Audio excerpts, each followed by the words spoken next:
you look at it very well, you know, the options of 50% cut off funding for Nigeria is a partial artificial sanction on Nigeria. But if you look at what is actually playing out now, we are seeing the King Charles, whose great grandfathers, you know, did not do the needful. They claim that the Nigeria was actually amalgamated, you know, and we don't know who and who that was involved in that amalgamation, because lately we discovered that some of these founding fathers were not part of the amalgamation. Then how do they come up with the Northern Protectorate and the Southern Protectorate? And we are now seeing revelations coming from most American, you know, influential personalities, you know, who are also close to the Trump's government, making it very clearly that the Sultan of Sokoto currently now is the great-grandchild son, you know, is the 18th grandchild of Usman Danfodio, who aligned with the British government. And if you look at what Mike Arnold was talking about, the history he was giving about the Nigerian amalgamation, you know, by the British. Nobody, there was no Azikiwe here, there was no Awolowo here, there was no Tafawa, you know, Belewa here, you know, and we keep on running this fracture for a very long time.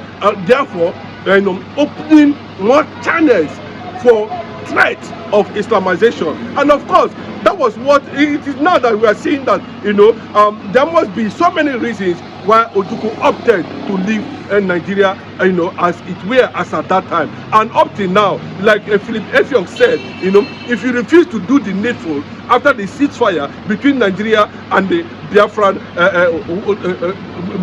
army, you know, after the ceasefire, you know, if you refuse to obey this, Nigeria has never obeyed it. Nigeria has never answered the Biafran question up to this moment. So, and if you look at it now, the West is just pretending as if they don't know what is actually coming. But it's like, you know, 50% of them has accepted what is coming in terms of Islam. Yes, I can tell you, because we are seeing it, that most of them are even saying that they want the entire Southwest, they don't want to see any Christian governor, you know, in Southwest. And the core values, remember, irrespective of the kind of politics they are using and playing, you know, the Fulani has been proven to be very patient and cunning. And at this point now, we should not be aiding them. So the decision, after they have also given Nigeria enough time to make sure that this ideological extremism, you know, of Islamists come to a stop, they should stop it. They went as far as advising the Nigerian government on what to do, having single-handedly, you know, fingered the Sultan of Sokoto, and also fingered the role Sharia is playing in Nigerian constitution till this present day. A lot of people feel that Bola Ahmed Tinubu, who happens to be, whether he's a Democrat or not, you know, but for the fact that he's coming from the South, would have, you know, did the needful by going ahead, decentralizing Nigeria and appoint ethnic lords to govern every region. But he is still playing the role of the Fulani agenda in terms of administration and in terms of what he does. And this has triggered reactions, you know. And I want to believe that the presence of King Charles in having addressed the Congress, so some of these issues might have come up behind the scene, and the American government have told him, pop and play. There was nothing like amalgamation. Amalgamation in Nigeria was a complete fraud. And America is not going to back it because of American foreign policies that is against anything that has to do with, you know, terrorism, irrespective of where it happens or where it comes from. Bianca Ojukwu was just recently appointed as the Minister of Foreign Affairs by President Bola Ahmed Tinubu. Are you trying to say that because since Ojukwu was also part of the Biafran warlord, now appointing Bianca as the Foreign Affairs Minister, is there a connection in a way to get Biafra, or is he just trying to play behind the scenes? Of course, that's the right response to that. Bola Ahmed Tinubu was just simply playing, you know, on the sentiment of Nigerians. A lot of people would have said that Bianca Ojukwu shouldn't have gone for such appointment in our administration. But with the removal of the foreign affairs minister, or not even removal, he is contesting for a political governorship position somewhere in the north. I don't want to even know, or don't want to even mention. But I can tell you that Bola Ahmed Tinubu has shown that he is Buhari incarnate and is very manipulative. For Bianca Ojukwu to have accepted that position, all is in the factor trying to make sure that they dismantle the overwhelming Biafran influence that is spreading all over the world today. That is the essence of it. A marching order would have been dished out to Bianca, to make sure that he counters. We saw it, what the role she actually played when the ambassador to Finland, Senator Sama, was involved.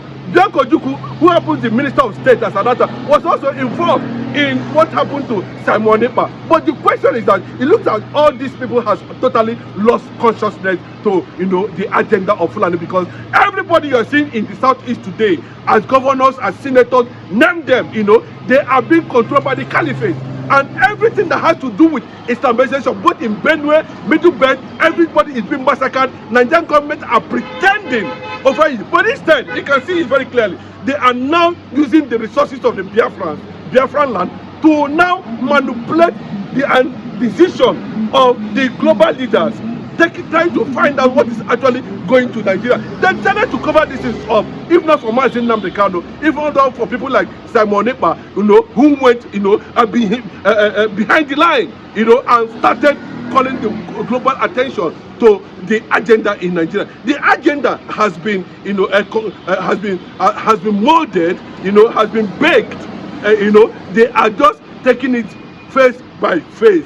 And the foreign powers like America know who and who that is involved. So Bianca is just a camouflage agenda to paint a certain picture, while the whole thing is actually going underground. If Bola Ahmed Tinubu is actually serious on what is being, why the number of Nigerians are being killed by Islamists, by Fulani jihadists on daily basis, sending Nigeria to making Nigeria a global threat, destroying the image of, look at what is happening in South Africa, look at what is happening in Ghana. Nigeria has lost its international influence and international image, and can no longer be recognized and be seen as an entity. The only way, there's no need of betting out every time and then you come up and allow the world that Bola Ahmed Tinubu is dishing out billions of dollars to make sure that there's no sign of Biafra anywhere around the world, even in the United States of America. It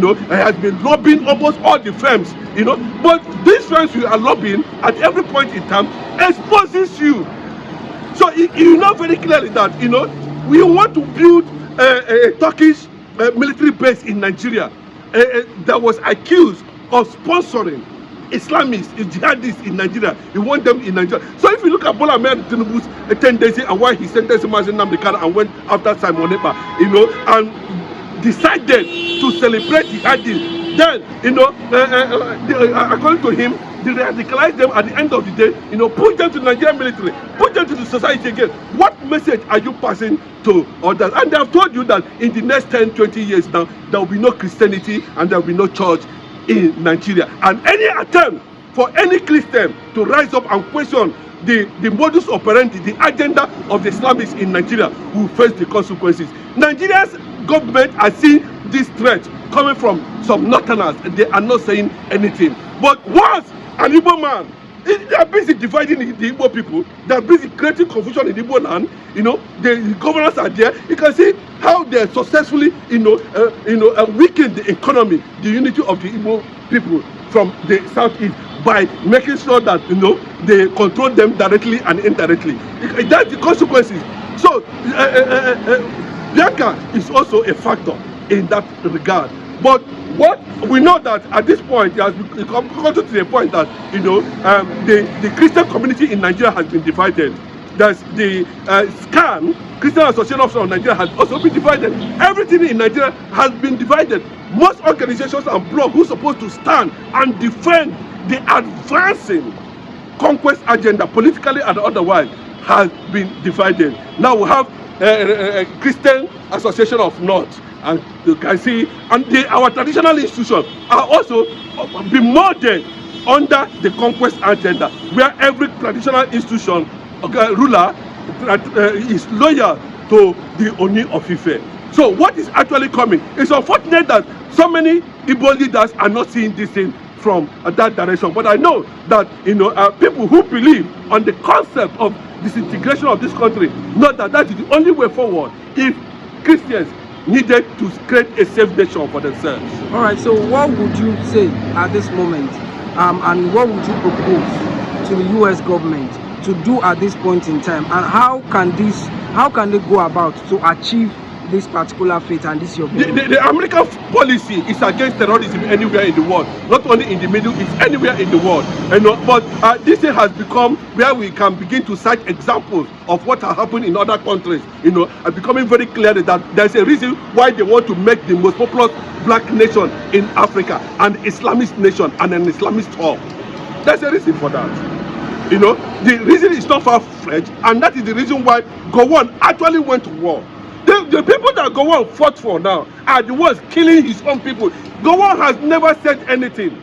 Look at Obasanjo coming out recently to say that it was, if not the Chad and Niger and other African Islamic nations that joined Nigeria during the Nigeria-Biafra war, that Biafra would have defeated them, and all that. So it tells you a lot of things that is not actually centered on what they are talking about. It was centered on using the resources from Biafran land to engineer a political conquest and jihadism in Nigeria. That's the agenda. So it's very clear. The only people who understand this thing are people who have learned the legacies of the IPOB currently now. What the US should do with that massive wars, if they actually want to stop this advancement, is to break Nigeria, recognize Biafra as a Christian nation, recognize Biafra as a constitutional authority, recognize Biafra according to United Nations Charter. Let every region in Nigeria, practice their faith according to this. There's no basis of unity. If not that the British government are pretending, and I do not know why we are not seeing overwhelming, questioning on the presence of King Charles in the United States of America. They would have questioned him. Let him come and define what they mean by amalgamation, that after 100 years, Nigeria can be de-amalgamated. But we have not seen that anyway happen. Nigeria is 100 years plus, and Nigeria has not been de-amalgamated. The British government are not saying anything. But still, they were there and watched how the Islamic government of Nigeria sentenced Mazi Nnamdi Kanu, using Sharia law to sentence Mazi Nnamdi Kanu into prison. So United States should understand very clearly, the Israeli government should understand very clearly, that the Protection Act of Christians all over the world should be enabled, invoked, and by so doing, divide Nigeria into and recognize Biafra as a sovereign nation. Biafra is a nation that has existed before now, and is still in existence, because 60 years of ceasefire between Nigeria and Biafra, we are still at war. They have not been able to play their own part at that time. And nations that have recognized Biafra in the past have never denounced their position up to that. What the Biafra quest is waiting for is official recognition of countries like United States of America under Donald Trump and Israel under Benjamin Netanyahu.